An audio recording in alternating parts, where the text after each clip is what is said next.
My uncle makes a great discovery. Looking back to all that has occurred to me since that eventful day, I am scarcely able to believe in the reality of my adventures.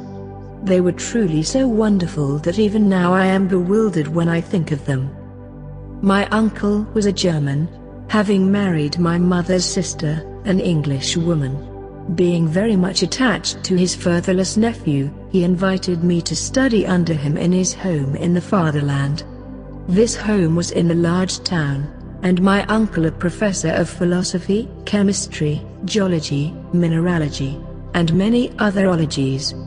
One day, after passing some hours in the laboratory, my uncle being absent at the time, I suddenly felt the necessity of renovating the tissues.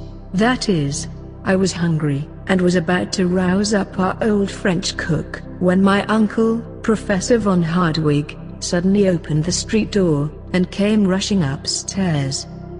Now Professor Hardwig, my worthy uncle, is by no means a bad sort of man. He is, however, choleric and original. To bear with him means to obey, and scarcely had his heavy feet resounded within our joint domicile than he shouted for me to attend upon him. "Harry, Harry, Harry." I hastened to obey, but before I could reach his room, jumping 3 steps at a time, he was stamping his right foot upon the landing. "Harry," he cried, in a frantic tone, "are you coming up?" Now, to tell the truth, at that moment I was far more interested in the question as to what was to constitute our dinner than in any problem of science. To me soup was more interesting than soda, an omelette more tempting than arithmetic, and an artichoke of 10 times more value than any amount of asbestos. But my uncle was not a man to be kept waiting, so adjourning therefore all minor questions, I presented myself before him. He was a very learned man. Now most persons in this category supply themselves with information, as peddlers do with goods, for the benefit of others, and lay up stores in order to diffuse them abroad for the benefit of society in general. Not so my excellent uncle, Professor Hardwig. He studied, he consumed the midnight toil, he pored over heavy tomes, and digested huge quartos and folios in order to keep the knowledge acquired to himself. There was a reason, and it may be regarded as a good one, why my uncle objected to display his learning more than was absolutely necessary. He stammered, and when intent upon explaining the phenomena of the heavens, was apt to find himself at fault, and allude in such a vague way to sun, moon, and stars that few were able to comprehend his meaning. To tell the honest truth, when the right word would not come, it was generally replaced by a very powerful adjective.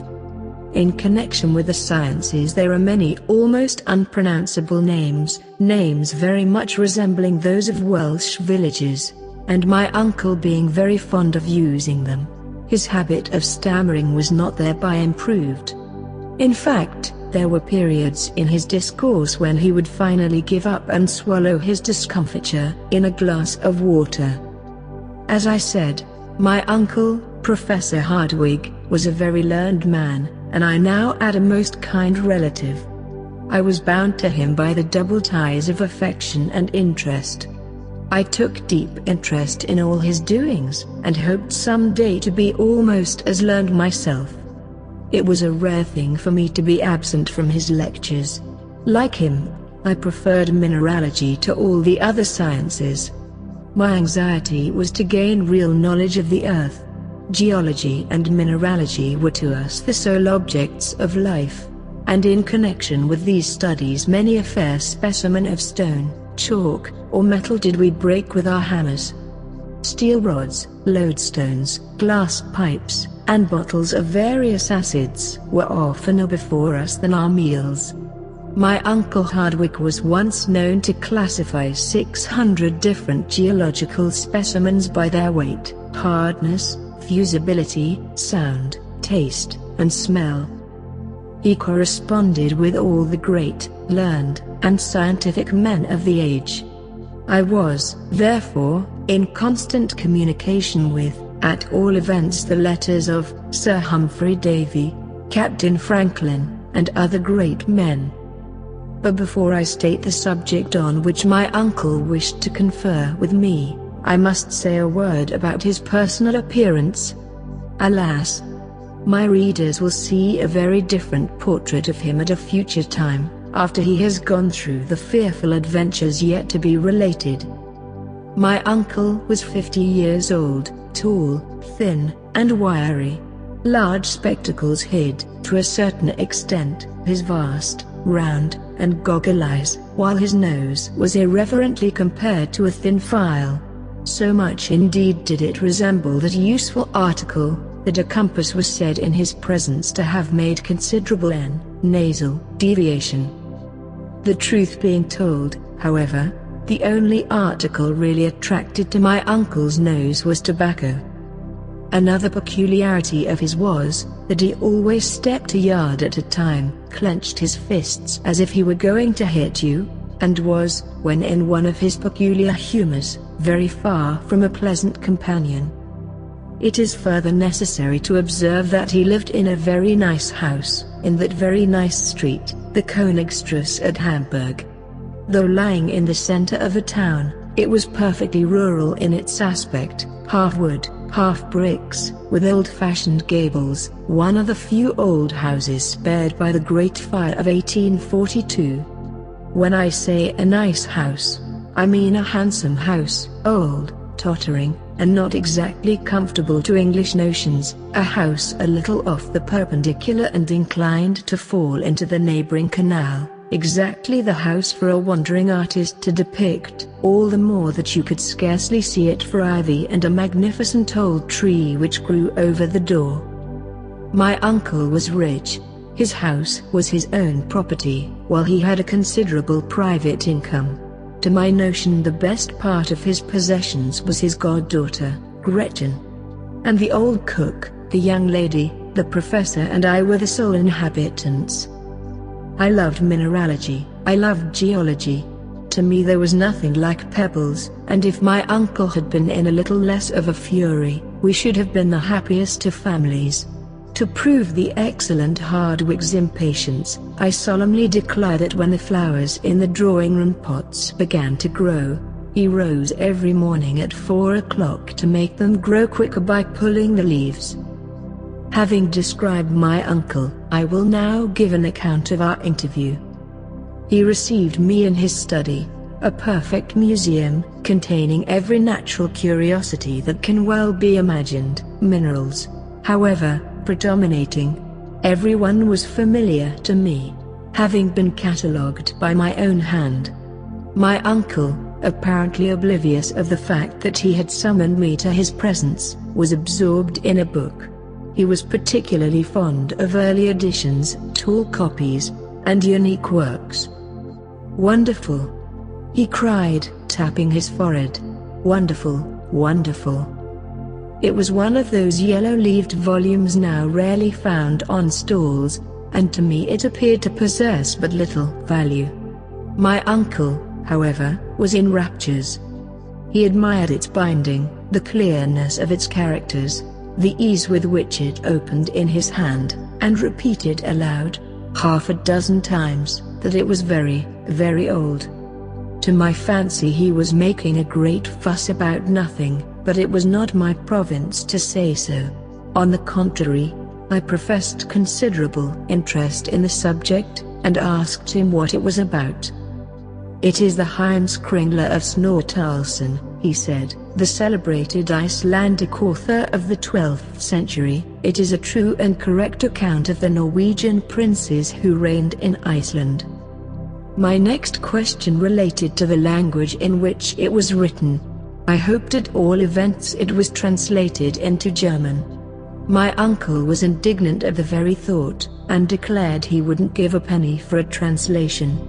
His delight was to have found the original work in the Icelandic tongue, which he declared to be one of the most magnificent and yet simple idioms in the world, while at the same time its grammatical combinations were the most varied known to students.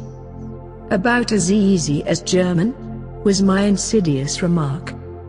My uncle shrugged his shoulders. The letters, at all events, I said, are rather difficult of comprehension. It is a runic manuscript, the language of the original population of Iceland, invented by Odin himself, cried my uncle, angry at my ignorance. I was about to venture upon some misplaced joke on the subject, when a small scrap of parchment fell out of the leaves. Like a hungry man snatching at a morsel of bread, the professor seized it. It was about 5 inches by 3 and was scrawled over in the most extraordinary fashion. The lines shown here are an exact facsimile of what was written on the venerable piece of parchment, and have wonderful importance, as they induced my uncle to undertake the most wonderful series of adventures which ever fell to the lot of human beings. My uncle looked keenly at the document for some moments and then declared that it was runic. The letters were similar to those in the book, but then what did they mean? This was exactly what I wanted to know. Now, as I had a strong conviction that the runic alphabet and dialect were simply an invention to mystify poor human nature, I was delighted to find that my uncle knew as much about the matter as I did, which was nothing. At all events, the tremulous motion of his fingers made me think so. And yet, he muttered to himself, it is old Icelandic, I am sure of it. And my uncle ought to have known, for he was a perfect polyglot dictionary in himself. He did not pretend, like a certain learned pundit, to speak the 2,000 languages and 4,000 idioms made use of in different parts of the globe, but he did know all the more important ones. It is a matter of great doubt to me now, to what violent measures my uncle's impetuosity might have led him, had not the clock struck 2, and our old French cook called out to let us know that dinner was on the table. Bother the dinner! Cried my uncle. But as I was hungry, I sallied forth to the dining room, where I took up my usual quarters. Out of politeness I waited 3 minutes, but no sign of my uncle, the professor. I was surprised. He was not usually so blind to the pleasure of a good dinner. It was the acme of German luxury: parsley soup, a ham omelette with sorrel trimmings, an oyster of veal stewed with prunes, delicious fruit, and sparkling Moselle. For the sake of poring over this musty old piece of parchment, my uncle forbore to share our meal. To satisfy my conscience, I ate for both. The old cook and housekeeper was nearly out of her mind. After taking so much trouble, to find her master not appear at dinner was to her a sad disappointment, which, as she occasionally watched the havoc I was making on the viands, became also alarm. If my uncle were to come to table after all? Suddenly, just as I had consumed the last apple and drunk the last glass of wine, a terrible voice was heard at no great distance. It was my uncle roaring for me to come to him. I made very nearly one leap of it, so loud, so fierce was his tone.